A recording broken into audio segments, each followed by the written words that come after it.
નમસ્કાર વિદ્યાર્થી મિત્રો, લેક્ચર નંબર 15 ની અંદર હવે આપણે વાત કરીશું ક્રોસ આલ્ડો સંઘનનના બીજા એક ઉદાહરણની, જેની અંદર બેન્ઝીન રિંગ ઉપર જે થતી પ્રક્રિયાઓ હતી તેની અંદર પણ ક્રોસ આલ્ડો નિપજની અંદર આપણને આગળની જે પ્રક્રિયાઓ જોઈ ગયા તેના જેવી જ અહીંયા નિપજો આપણને પ્રાપ્ત થતી. તો તેના ઉદાહરણમાં જોઈએ આપણે બેન્ઝાલ્ડિહાઇડની પ્રક્રિયા. બેન્ઝીન રિંગ ઉપર CHO જેને આપણે કહેતા હતા બેન્ઝાલ્ડિહાઇડ, આ બેન્ઝાલ્ડિહાઇડની પ્રક્રિયા બેન્ઝીન રિંગ ઉપર C≡O CH3, બેન્ઝીન રિંગ ઉપર C≡O CH3 જે એસિટોફિનોન નું સૂત્ર હતું. આ એસિટોફિનોન ની હાજરીમાં એટલે કે અહીંયા ક્રોસ આલ્ડોલ સંઘનનની પ્રક્રિયા માટે આપણે બે અલગ અલગ પ્રકારના આલ્ડિહાઇડ લીધેલા અને બે અલગ અલગ પ્રકારના આલ્ડિહાઇડ લીધેલા છે માટે આપણે કહી શકીએ ક્રોસ આલ્ડોલ સંઘનનની પ્રક્રિયા છે. મંદ કહીએ બેઝની હાજરીમાં પ્રક્રિયા OH- અગાઉ જોયું તે પ્રકારની જ અહીંયા પણ પ્રક્રિયા થશે. હવે પ્રથમ અહીંયા ચોપડીમાં આપણને સીધું સ્ટેપ આપી દીધું છે, પરંતુ વાસ્તવમાં આપણે પ્રક્રિયા જોવા જઈશું આગળની બધી જ પ્રક્રિયાઓની જેમ સમજી અને આપણે જો તૈયાર રાખવા જઈશું તો પ્રક્રિયા રીતની થશે. એની અંદર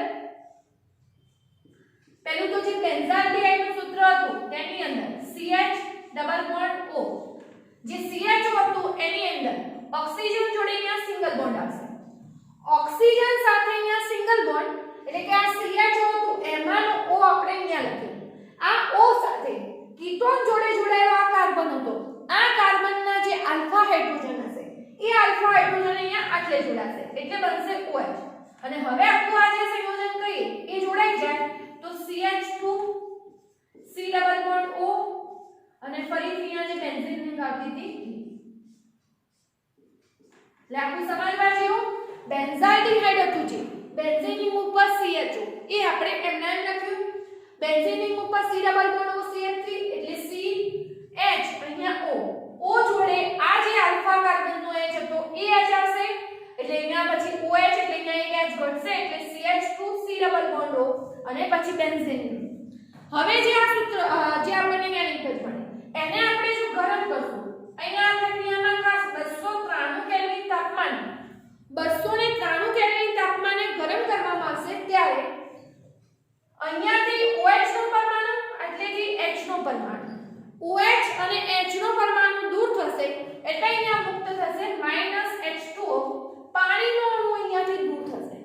હવે પાણીનો અણુ દૂર થશે એ વખતે અહીંયા જે બાકી વધ્યું છે નિપજ તેને આપણે જો લખીએ તો આ રીતે બેન્ઝીન રિંગ CH OH અને અહીંયાથી H દૂર થાય એટલે ડબલ બોન્ડ CH C≡O અને એટલે ફરીથી C≡O જે હશે એ બેન્ઝીન રિંગ સાથે અહીંયા જોડાયેલા હશે એટલે અહીંયા 1 2 3. હવે જો આનું નામ કહીએ એટલે આ રીતની આપણને અહીંયા નિપજ પ્રાપ્ત થશે. જે ક્રોસ આલ્ડોલ નિપજ હતી તે આપણને આ રીતે પ્રાપ્ત થાય છે. હવે જો નામ કહીએ તો કીટોન સમૂહ જે જગ્યાએ જોડાયેલો એ જગ્યાએ નંબર આપીશું તો 1 2 3 આ રીતે નંબર આપીશું. પહેલા અને ત્રીજા સ્થાને કહીએ પહેલા સ્થાને પણ બેન્ઝીન રિંગ છે, ત્રીજા સ્થાને પણ બેન્ઝીન રિંગ છે. બે વાર બેન્ઝીન રિંગ એટલે ડાયફિનાઇલ 1,3 ડાયફિનાઇલ 1,3 ડાયફિનાઇલ 3 કાર્બન અને બીજા નંબરે ડબલ બોન્ડ એટલે કે આ હશે prop2in 1 on prop2in 1 on આ રીતનું એનું નામ બનશે. એટલે આ પ્રકારની આપણે કહીએ તો નિપજ પ્રાપ્ત થતી હતી અને એને કહેવામાં આવતું હતું બેન્ઝાલ એસિટોફિનોન. એ નામે પણ આ નામને ઓળખવામાં આવે છે બેન્ઝાલ એસિટોફિનોન.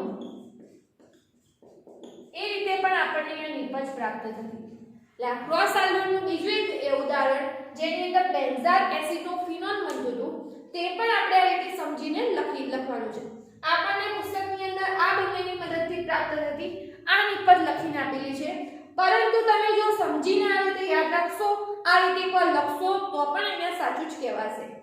તો આ જોઈએ આપણે ક્રોસ આલ્ડો સંજ્ઞાની પ્રક્રિયા, જે વ્યવસ્થિત તમારે લખી લેવી.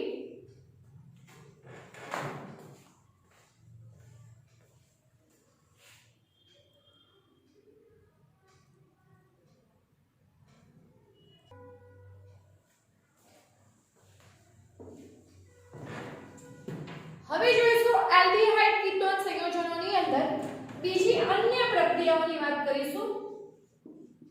તો અન્ય પ્રક્રિયાઓની અંદર આપણે વાત કરીએ તો આપણને પહેલી એની અંદર અન્ય પ્રક્રિયાઓ આપેલી છે કેનિઝારો પ્રક્રિયા.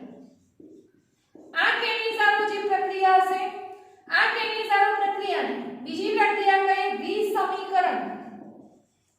વિસમીકરણની પ્રક્રિયા તરીકે પણ ઓળખવામાં આવે છે. એટલે કેનિઝારો પ્રક્રિયા કહીએ કે વિસમીકરણ પ્રક્રિયા. હવે કેનિઝારો પ્રક્રિયા વિસમીકરણની પ્રક્રિયા કેમ કહેવામાં આવે છે? હવે એની અંદર ખાસ સમજવા જેવું કે પહેલા તો જે આલ્ડીહાઇડ સંયોજનો જે આપણે વાત કરી કે જે આલ્ડીહાઇડ સંયોજનો પાસે આલ્ફા હાઇડ્રોજન પરમાણુ નથી, તેની અંદર આ કેનિઝારો પ્રક્રિયા જોવા મળશે. એટલે કોની અંદર આલ્ફા હાઇડ્રોજન ન ધરાવતા હોય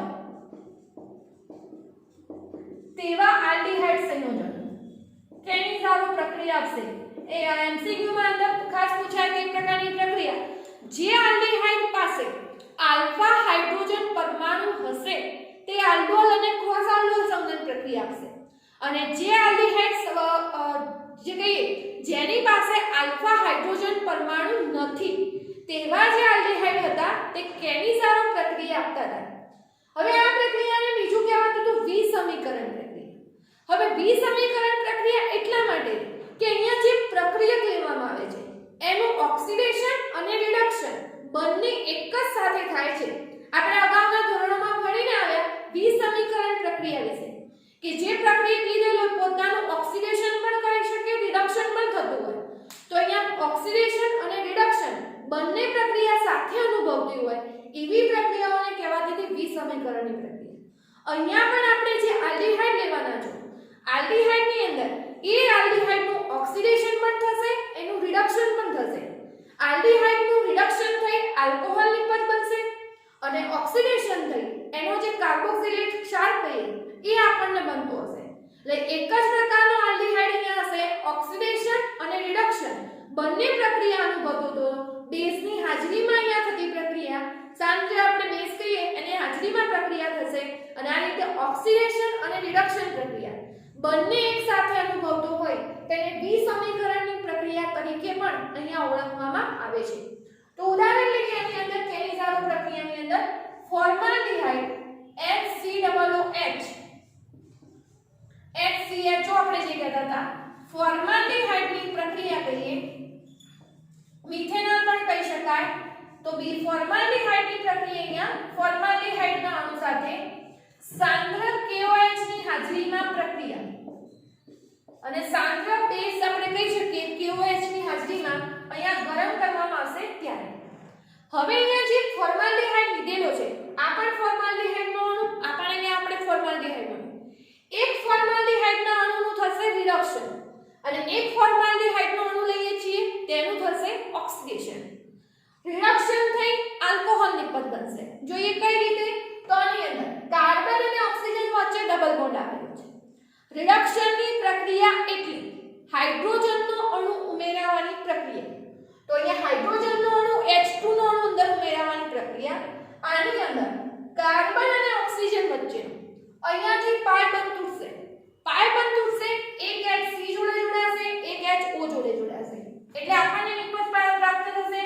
C જોડે H, C જોડે H હતો, એક H આપણે જોડાયો, O જોડે અહીંયા N જોડાશે. એટલે એક H O જોડે જોડાશે અને એક H કાર્બન જોડે. એટલે આ નિપજ બની CH3OH. એટલે એક કાર્બન જોડે હાઇડ્રોજન, એક ઓક્સિજન જોડે અને ડબલ બોન્ડ હતો એ થઈ ગયો સિંગલ બોન્ડ. નિપજ કહીએ તો CH3OH. મિથેનોલમાંથી આપણે મિથેનોલ બનાવ્યું. આ થયું એની રિડક્શનની પ્રક્રિયા. એટલે રિડક્શન થઈને આપણને શું પ્રાપ્ત થયું? મિથેનોલ. પ્લસ બીજા નંબરે ઓક્સિડેશન પણ અહીંયા થશે. ઓક્સિડેશન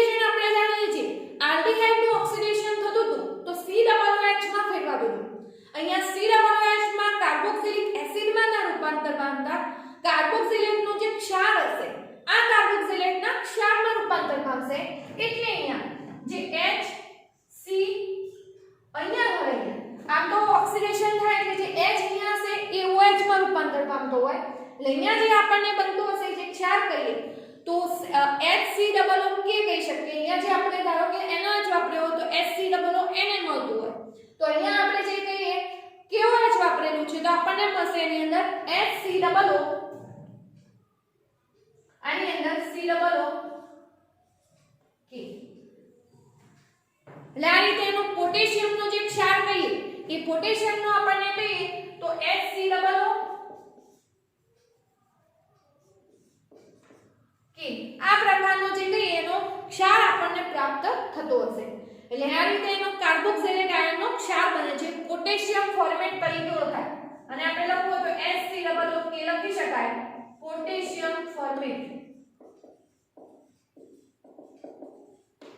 જેવી રીતે આપણને સોડિયમ ફોર્મેટમાં હતું HCOON એવી રીતે ટૂંકમાં આમાં કહીએ તો ઓક્સિજનનો અણુ ઉમેરાયો અને અહીંયા આલ્ડીહાઇડનું ઓક્સિડેશન થઈ અને આપણને પોટેશિયમ ફોર્મેટ કાર્બોક્સિલેટનો ક્ષાર બન્યો આ જ પ્રક્રિયા કહીએ તો બેન્ઝાલ્ડિહાઇડના અણુ જોડે કરી હોય બેન્ઝાલ્ડિહાઇડનો અણુ કારણ કે આના જોડે પણ આલ્ફા હાઇડ્રોજન નથી કારણ CHO જે કાર્બનને જોડાય એ કાર્બનને આપણે આલ્ફા કાર્બન કહીએ અને આલ્ફા કાર્બન જોડે અહીંયા હાઇડ્રોજન નથી એટલે આલ્ફા હાઇડ્રોજન અહીંયા નથી અહીંયા બેન્ઝાલ્ડિહાઇડના અણુ સાથે જો પ્રક્રિયા કરી હોય અહીંયા પણ આપણે બેન્ઝાલ્ડિહાઇડના બે અણુ લેવા પડશે સાંદ્ર NaOH ની હાજરીમાં પ્રક્રિયા કરશો અને ગરમ કરતા સાંદ્ર NaOH ની હાજરીમાં પ્રક્રિયા અને અહીંયા ગરમ કરવામાં આવશે ત્યારે હવે જો એક બેન્ઝાલ્ડિહાઇડના અણુનું તો રિડક્શન થશે એટલે અંદર ઉમેરાશે H2 નો અણુ એક H આના જોડે ઉમેરાય એટલે CH2 અને એક O જોડે ઉમેરાય એટલે OH એટલે કે અહીંયા બેન્ઝાલ્ડિહાઇડ લીધેલું આપણે બેન્ઝીન ઉપર CHO ને આપણે કહેતા હતા બેન્ઝાલ્ડિહાઇડ અને બેન્ઝાલ્ડિહાઇડ ની અંદર આગળ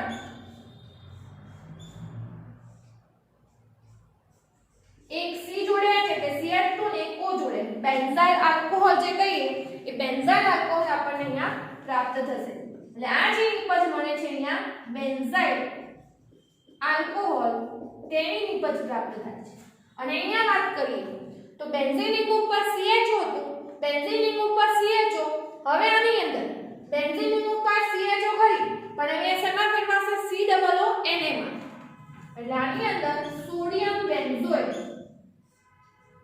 બેન્ઝીન ઉપર COONA એટલે આની અંદર કહીએ બેન્ઝીન ઉપર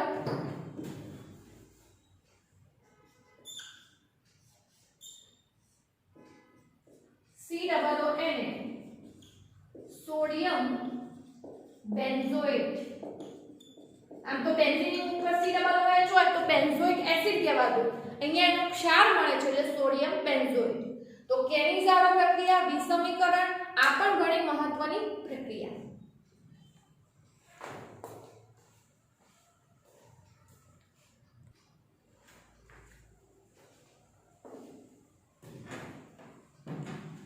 अन्य प्रक्रियाओं अंदर बीजी प्रक्रिया से इलेक्ट्रॉन अनुरागी विस्थापन प्रक्रिया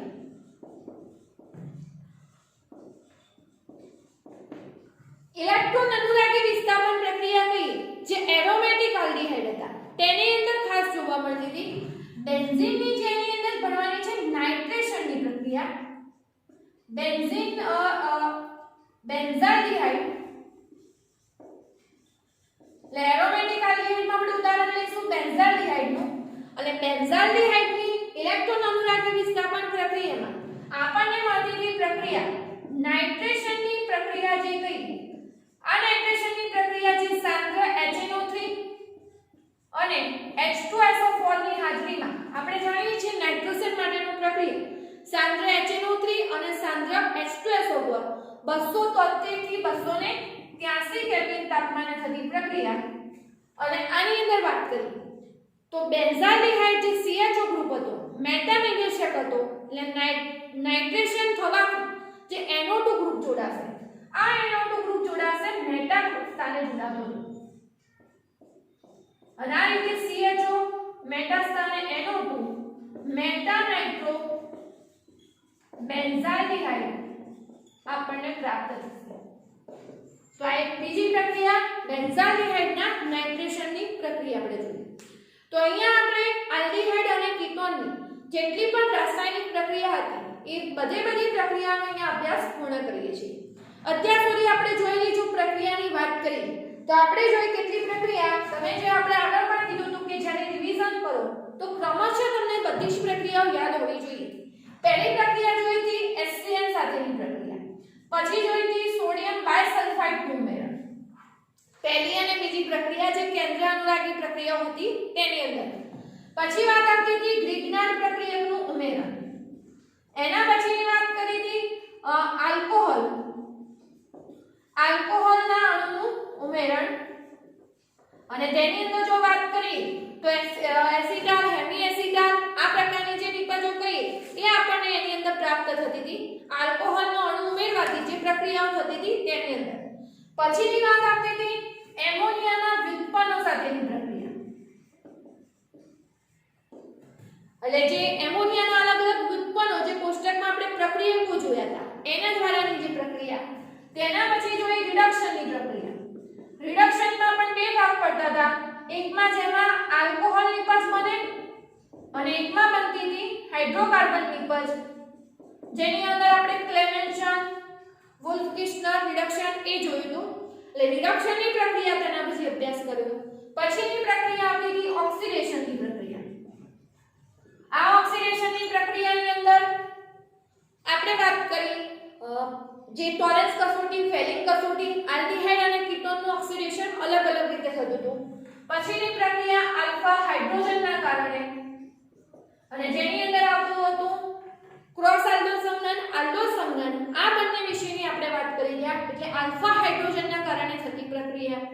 પછીની પ્રક્રિયા અન્ય પ્રક્રિયાઓમાં કેનિઝારો પ્રક્રિયા અને અહીંયા નાઇટ્રેશનની જે પ્રક્રિયા જોઈ આ રીતે તમે જો બધી પ્રક્રિયાઓને કમ્બાઈન આવી રીતે સમજી અને કયા પ્રક્રિયકો નો ઉપયોગ થયો છે કઈ પ્રક્રિયા પરિસ્થિતિ શું ફેરફાર છે એ વારે રિવિઝન કરતા રહેશો તો તમને પ્રક્રિયા સારી રીતે યાદ રહેશે.